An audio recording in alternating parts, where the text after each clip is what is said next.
What's going on, guys? It's your boy Sam Paddy Projects, and it might be weird for you to see me not covered in oil underneath an old rusty Japanese car on my driveway, because I am out here in Lanzarote with this beautiful ice white Audi Q2. So what we're going to be doing today is just doing my thoughts and a quick review on this car, because it's not my usual type of car. It's not a performance car. It doesn't make psh psh noises, but I thought it's too much of a nice car to not actually document, because this is a 2020 plate as well, probably one of the newest cars I've ever driven. So without further ado, let's have a walk around the car, let's see what the good points are, see what the niggly bits are, and take it for a drive. Let's go.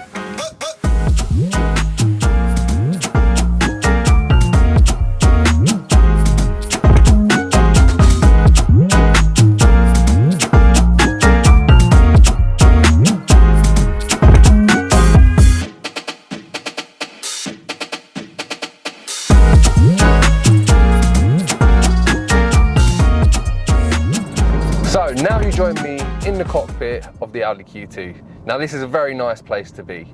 So you have the seats, which are super comfortable. I mean, me personally, I prefer an Alcantara and leather combination like the Audi TT, but it's still really comfortable. It is really nice. It's all new, it smells new, perforated leather steering wheel. We've got the nice red accents around the dash.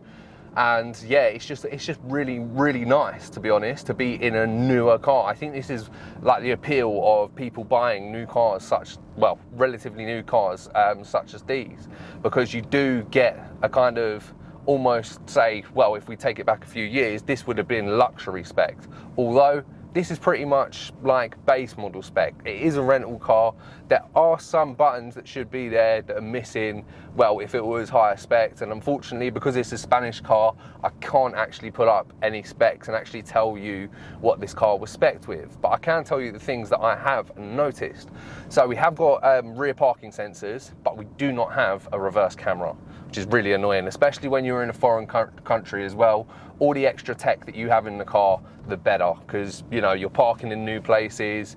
You know, like if you've ever driven in Spain before, you'll know no one likes to use their indicators, so I'm not sure why it's here. I'm surprised I'm not seeing loads of BMWs, but yeah. So yeah, as for spec wise, the rear parking sensors, the one thing I have noticed about them though is they're not as sharp as say the old Audi TT ones. So in the Audi TT Mark II 2008, the one that I drive, the parking sensors at the back, super sensitive, no lag, no delay, you know when something's behind you. But with these, there's probably about, this is no joke either, probably about a second lag when reversing up towards a wall. There's about a second lag, which doesn't give me a huge amount of confidence. So let's get on to the performance. So it's a 1 litre, 3-cylinder, turbocharged Tfsi engine. Now, as for actually driving this car, it does not feel slow. It's 114 brake horsepower, and I've been in cars with around that 100 horsepower mark, like older Civics and Fiestas, and you know all the other sort of hatchbacky cars. Now this is basically like, it's a crossover, so it's not exactly an SUV, but obviously it's not your normal car. So it does feel like it's got poke, and of course, being in sunny Lanzarote, we do have a lot of hills. So bear with me 1 second, just merging over. But yeah, we do have a lot of hills here, and it does not struggle on the hills. And even when you put your foot down, like you can feel the boost. Okay, it's not in your face kind of like, you know, turbo boosty. Look, I'll give you a thing. We're going up a hill. Sounds good. Keeps you pulling. Lovely. Let's not break any speed limits, because I'm not sure how well I do in Spanish jail. But it does move. Like it does roll, as you would have seen there. And for 114 horsepower, like it doesn't feel like more than it, but it feels like a good power delivery, which I feel like is important. You know, like it does feel like it has got a good bit of power to get you about. So if you're looking for a car that has got a little bit of poke, it isn't sluggish. It does not feel sluggish for what it is. I mean, if we're talking about like modified like performance cars, yeah, it's bloody sluggish. However, as for a normal daily cruiser, like if this was going to be your daily to, you know, take your family out in, take the kids somewhere, like go to work in it, then it's perfect. Like, it is comfortable and it is, don't crash into me, mate. I can't afford the premium on it. Yeah, so it does everything pretty well, in my opinion. I've been driving it for a good few days now. I've been around the islands and it's doing what it's supposed to. But as for any sort of modifications with regards to performance, I think all this would need, like, to be, you know, like a perfect runaround, a perfect, like, little family car type thing, stage 1 map. Like, stage 1 map, where did that get you to? Probably about 150, 160 horsepower. And once you reach that level, for what this car is and what people would actually want out of it, I think that'd just give you that extra little bit to make it a bit more fun. Because when it comes to the handling, yeah, it's boaty. Of course, it's a crossover. Like, it's gonna be a bit boaty, but the turning circle is pretty good. Like, turning around in these some of the tighter roads in Lanzarote hasn't been an issue at all. I thought the turning circle was going to be terrible, but it's actually not. Like, your steering is light. It's not like a sports steering, of course it isn't, but it's quite light. It's very nice to drive in that respect. Like, the handling is good, especially when you're going through the twisties on the mountains. Like, it still is a fun car. I just think with a stage 1 map, and maybe, I don't think really you'd need, like, better suspension on it, to be fair. Maybe if you got some lowering springs just a little bit, just drop it down a little bit, I think it would change the characteristic of the car and it would be a little bit more in terms of modification. But to be fair, if you're going to be the type of person that buys this, you're going to be buying it for the practicality. You're going to be buying it because you want a new car with creature comforts. You want to get about in it. You want to look good.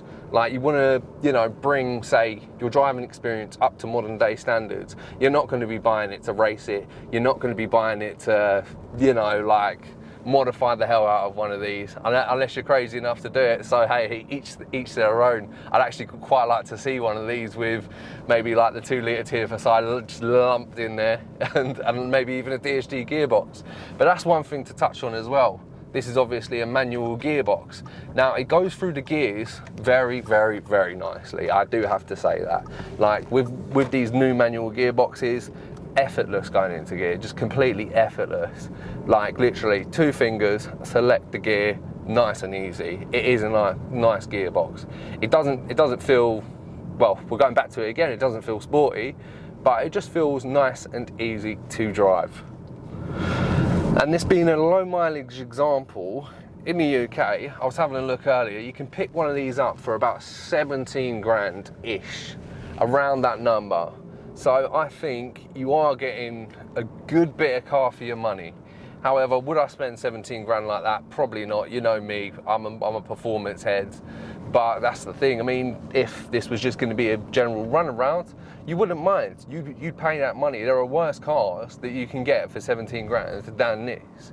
I'm not going to say, you know, go out right now and buy one of these. They're amazing, because I was a bit underwhelmed, because, you know, when I was getting into a 2020 car, I'm thinking, oh, it's going to be absolutely amazing. And to be honest, like, even if you were to take an older car, put an Apple CarPlay head unit in it, and you're pretty much the same. That's the thing about, like, new cars. Maybe this is just a bit underwhelming for me personally, but I don't know. Let me know what you think in the comments.